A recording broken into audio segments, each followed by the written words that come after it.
Olá, pessoal. Opa, tá com retorno. Olá, pessoal, muito bom dia. Hoje, 18/12, eu sou Rafael Figueiredo, que estou apresentando o Morning Call. Brincadeira. Eu sou André Moraes, hoje eu estou aqui substituindo o Rafael, que tirou aí um merecido dia para trabalhar mais lá do Rio de Janeiro. Então, desde já, um abraço para ele. Vou tentar aqui substituí-lo à altura. Ontem um dia interessante de bolsa, né? Um dia que a gente parecia que ia continuar subindo, assim como foi no dia anterior, e de certa forma terminamos o nosso terceiro dia seguido em alta, porém uma alta meio que frustrante, né?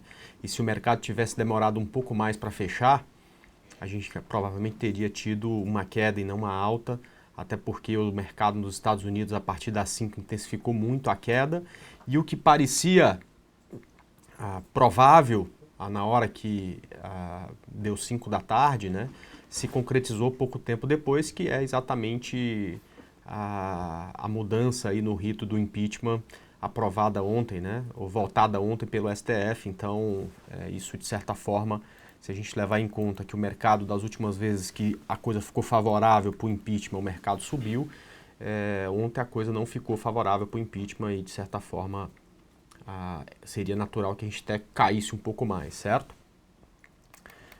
Com isso, pessoal, a gente provavelmente vai ter uma abertura em baixa, até porque, como eu falei, né, depois que o nosso mercado fechou, o mercado americano, o mercado externo acabou caindo bastante, e isso, só para vocês terem uma ideia, o Dow Jones fechou caindo quase 1,5%, na hora que a gente fechou estava 0,6%, 0,7% só de queda, perfeito?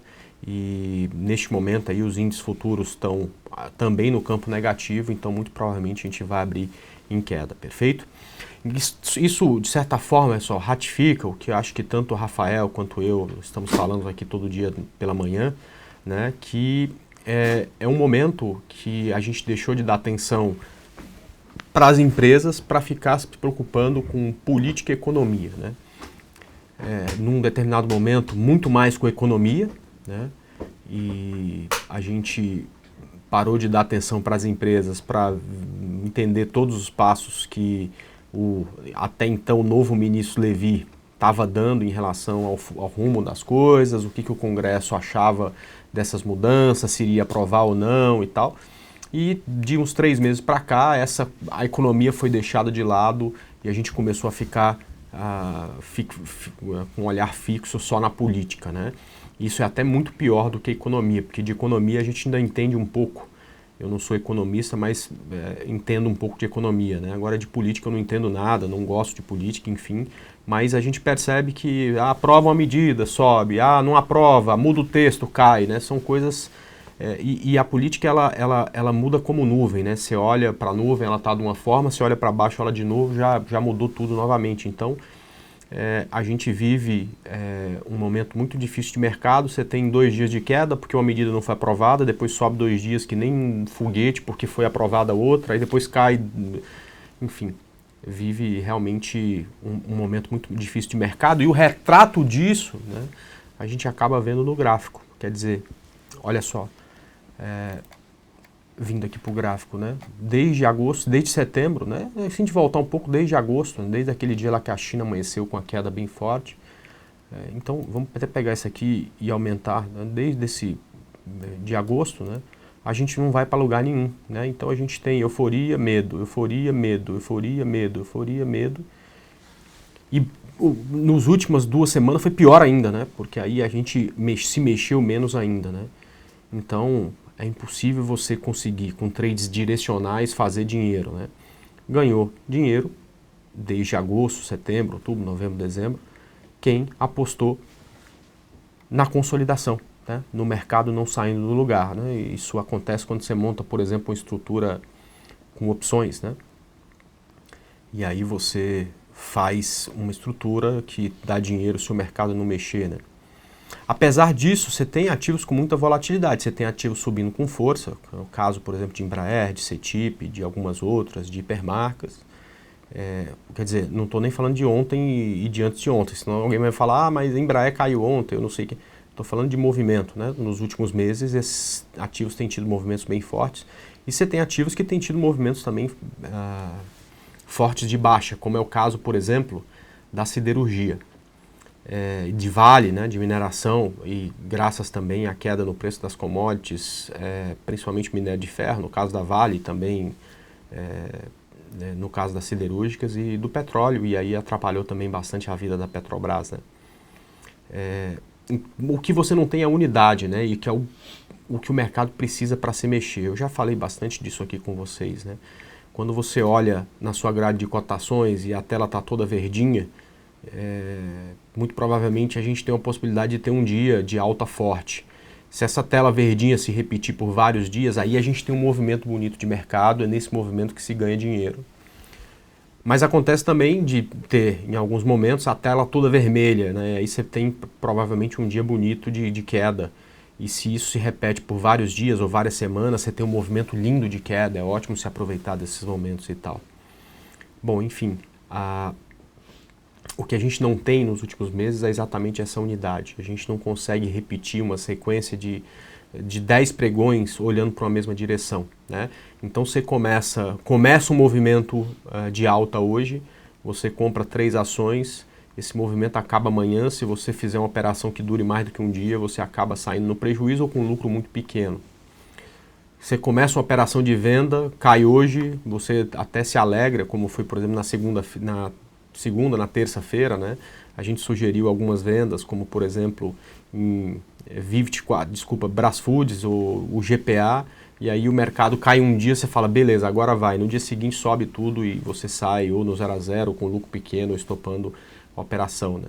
Então, de certa forma, se você não tem uma sequência de um movimento mínimo, mas um movimento pelo menos de uma semana para um lado, né, você realmente não tem chance de fazer trades direcionais, né? Aí você ou diminui muito o prazo, né, e aposta no day trade, em uma operação que começa hoje e termina amanhã, ou você alonga muito o prazo e fala, bom, eu vou ficar fora dessa maluquice aqui, dessa consolidação, e vou fazer uma operação com stops maiores, tentando buscar retornos maiores, e aí você vai lá para um gráfico semanal. Mas para quem está nesse tipo de operação que a gente gosta, que é a operação de gráfico diário, de swing trade, tem sido aí um período mais difícil, né? A gente até se virou bem até o começo de novembro. Novembro foi um mês de 0 a 0, a gente ganhou numa semana, perdeu na outra e tal, e dezembro foi um mês ruim, né? Dezembro, essa consolidação que a gente vivia, ela ficou mais curta, né? Então você vende, compra e o mercado não vai para lugar nenhum. A gente espera só que isso acabe logo, né? Se vai subir ou se vai cair, pouco importa, pessoal, pouco importa mesmo, né? O importante é que se mexa. Particularmente, se eu pudesse escolher, eu preferia que subisse, porque eu sempre falei para vocês, eu vejo mais alvos nesse momento para cima do que para baixo. Mas se tiver que ser para baixo, que seja logo também e que a gente caia com muita força e que eu esteja errado, que tenha bons alvos, que o mercado não vai cair só 3, 4 mil pontos. Tomara que venha uma queda de 10 mil, de 15, de 20, não tem problema, tá certo? O que a gente precisa é realmente do mercado se mexer, tá? Ou seja, voltando aqui para o gráfico, pessoal, o que a gente precisa é ver o Ibovespa fora dessa consolidação. Isso aqui era uma linha de tendência de alta, uma linha de tendência de baixa, aí ele rompeu para cima, voltou, rompeu para baixo, voltou, acabou virando um retângulo.